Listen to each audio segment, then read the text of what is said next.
So I'm going to be straight up with you. Normally, when it comes to equipment and attachments, I don't get real excited. I don't. This is a different story. I'm very excited. I mean, like, I can't wait to try this out. First job, I'm going to go down to my mom's driveway. It is just overrun with privet, which is an invasive species, and we're going to put this thing to work.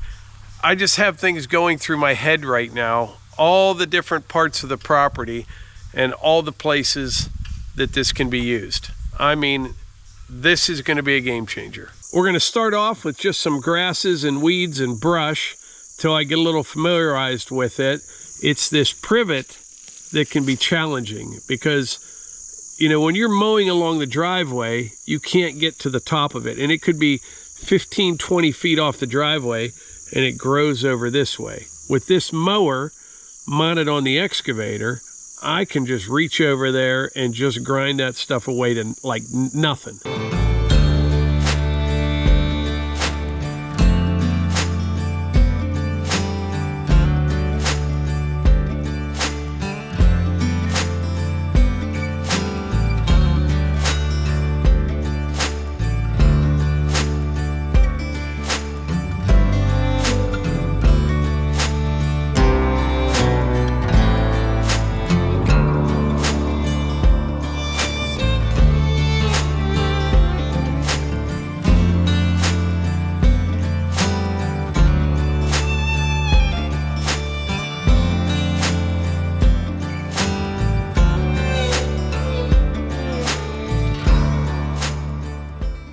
This thing has exceeded my expectations.